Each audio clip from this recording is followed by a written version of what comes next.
ahead, Tommy. Washington's offense looks pretty explosive, I guess. Just thoughts about what you've seen on tape. Yes. They have some really dynamic pieces. Obviously, Coach Fish and their offensive staff. Obviously, we have a lot of respect for them in this building. Obviously, he did a lot of, really good things when he was here. Obviously, the quarterback is what who stands out. The experience. Got a chance to watch him in the other league. He's very accurate. Is like a coach on the field. Will Rogers is. So we're going to have to do a great job in slowing him down. And then obviously their skill talent. I think the Coleman kid is one of the better running backs in the league that we've seen so far. And obviously they're explosive at wide out with Boston, and obviously Giles Jackson, who was here also. So they're going to be it's going to be a challenge, but we're going to be up to it. I don't recall if you saw him last year at Tennessee, but I guess how are they using Will Rogers? The same versus different in Washington? Saw a little bit of him in crossover tape. Not a lot of. We didn't get a chance to go against him, but obviously with the system they had with Coach Leach, may he rest in peace. We always had a chance to watch how people defended them, and saw the accuracy. Saw the ball delivery as far as being the. Getting the ball out on time, and just the things that you see from experienced quarterbacks. So have a lot of respect for him, and I think that's carried over to Washington. On the left, Isaiah. Where do you see Jayshawn Barham, and when you kind of evaluate him through 5 games, and where does he need to improve in your opinion? He's gotten better, every week. I know it doesn't always show on the stat sheet or sometimes on the video, but he's getting more comfortable in the system. I think he's making a lot more tackles within the system. I think he gets frustrated. He's, a dynamic guy when it comes to pressuring the quarterback, and people are IDing him, which I tell him is part of it. It helps free up some of the other guys on defense, and that's one of the things that happens when you're a good player, and especially as explosive as he is. But he's been doing a better job of playing within the framework of the defense, and there's things he can improve on. Obviously, it's going to be finishing plays a little better. I thought he was in position a couple times in some of those underneath passes, in particular the 4th down, where if he knows where it's going and cheats a little bit toward there, the ball doesn't get completed. But those are things that, as a young player, and I still call him a young player. I know he's a 3rd-year guy that started in this league, but he's young in this system, that's going to keep getting better. How challenging is it for a guy that has that kind of freakish athleticism that wants to kind of, take over and do, use that athleticism to stay within the confines of a system, especially when it is your first year? It is, but I think it's a challenge that he's embracing. I think he came here for a reason. He saw the success that we had, and obviously the success that guys like Junior and Mike Barrett, had in the past, and I think he understood it was going to be different, and he's getting better at it. And he understands there's a lot of good players on that field with him, and he just wants to be a part of it. When anything he can do to help us win, I think he's all for it. So it's always frustrating. You want guys that want to make tackles. You want guys that want to make the game changing plays, and are able to wreck offenses' game plans. That you want that. You don't want to take that away from him, but he's understanding how to do that within the framework of what we do. Clayton. The teams are throwing a lot of screen passes against you guys, it seems like. What is the key to stopping that, and does Washington do that too that you've seen on film? Yeah, they do it at a high level too. They throw screens. They have some dynamic guys in space. Like I said, I talked about Giles Jackson, talked about obviously Coleman, the running back. So they try to get the ball in their hands in space. And what screens are twofold because of the pressure we can. We can get on defense, whether it's a 4-man rush or a blitz that gets the ball out of the quarterback's hands, and then it gets the ball, in their minds, in the athletic, skill guy's hands to see what he can do with it. And then twofold, that's why I said I thought our coverage was good at times where we were taking away some of the deeper throws, and that's, good offenses going to counter that by getting the ball to their skill guys in space with shorter throws that are easy for the quarterback. Now all we have to do is be able to rally back and go tackle them. Thought we didn't do that at times, or were at a position at times where we could have got the ball on the ground before it was an explosive play. On the left, Ryan. How different is it scouting a team that is so laden with transfers and with guys that were at different places last year? I assume you're probably not even watching any Washington tape from last year. For the guys that were there, it's not a lot, but you always want to watch just so you can, kind of see how they've grown and developed, compared to last year. But they do have a new outfit, but they have the uniform on and they still wear the helmet, and I know they're going to have the same pride as those guys. So I know it's going to be a big game for them. But as you can see a little bit like with us, with some of the new players that weren't here and the guys that were here last year and didn't play a lot, you're through September, I think everybody is kind of feeling their way to kind of see how they fit, in an offense or defense or even special teams. And I think most teams' best football, starts in October because now they're in a routine. They kind of know what's expected and what the fit is for what they need to do, as a teammate. So I've seen them get better. I thought there was a tough one at Rutgers. I thought they played well enough to win. They didn't come out with the victory, but I thought they did a lot of good things there, and you can see them starting to gel as an offense. And I know he's not in your position group, but how much do you maybe appreciate a guy like Brandon Hillman who kind of embraces that physicality standpoint in the secondary?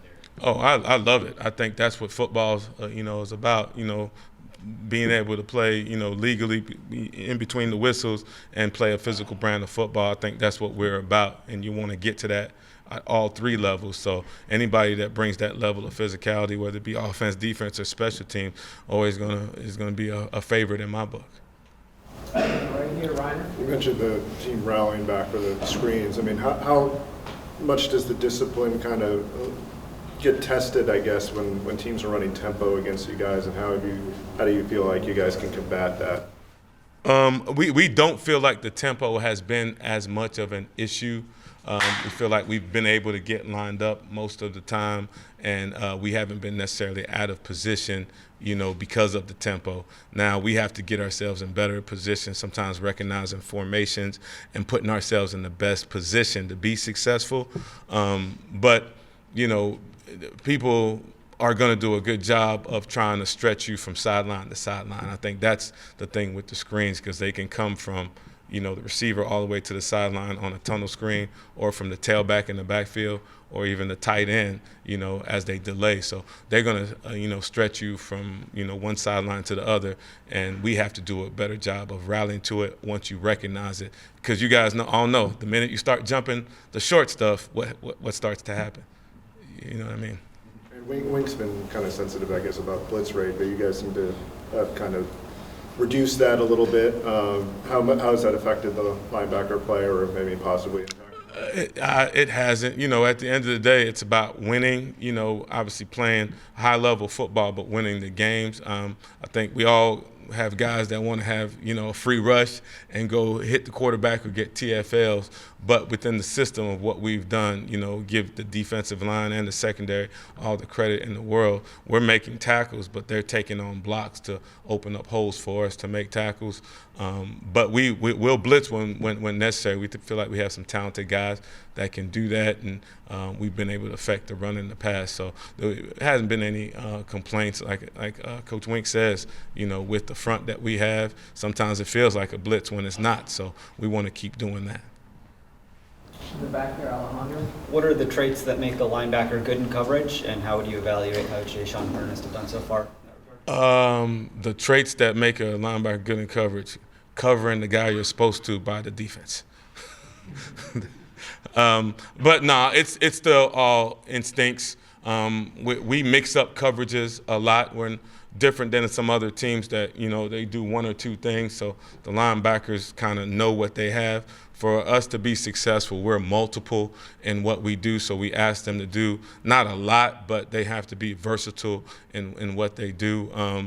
And it's really a field. We ask them to recognize formations. They have to know personnel, who's where, and those things, and those kind of dictate their drops. But we run a pro-style defense. It's nothing that if guys want to, play at the next level, they're not going to be expected to do at the next level. And obviously, have been successful, these last couple of years doing it. And like I said, he's getting better. I know sometimes the film says he's out of position, but there's a lot of film of him in position. That's why the ball isn't getting thrown, but you don't get credit for that.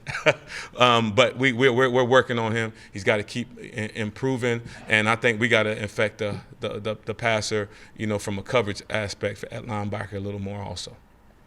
It's time for a few more. We'll start with Aaron. Now, on Ernest, he had some tackling issues maybe early on. How has he fixed those, and why do you think those were issues early? I think he's gotten better.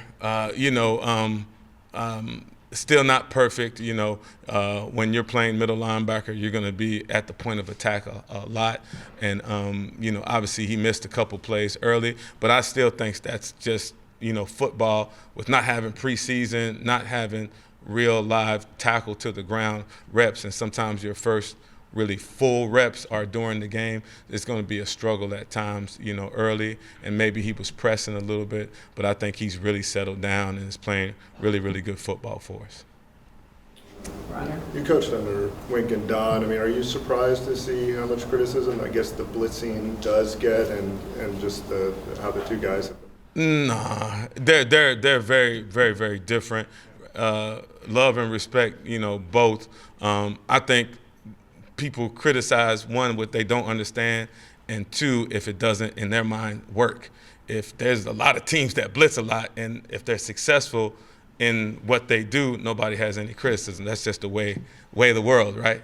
But if you watch throughout college football and professional football, there are teams that pressure a lot more than what we do, and it's like I said, it's the success rate, and it's what the eyes deem as successful and not successful when you pressure. So no, that like I said, love and respect both. They're kind of polar opposites in how they see things and how they live life too. I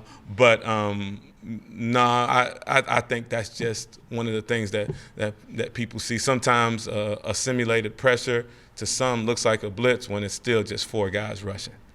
You know what I mean? So I've been on both sides. Anyone else have anything?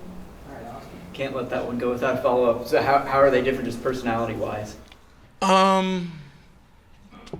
can I put it? Like I said, love, Coach Brown. I think he did some really, really good things here. I think sometimes people forget how good some of the defenses he was a part of and really led in the early parts of his career here. And I wasn't here for him, but I mean, I know they were, a couple times they were tops in the country. So I have all the respect in the world for him. Just Wink comes from a professional background. He's been around some of the, greatest players to ever play the game. So he has a different perspective.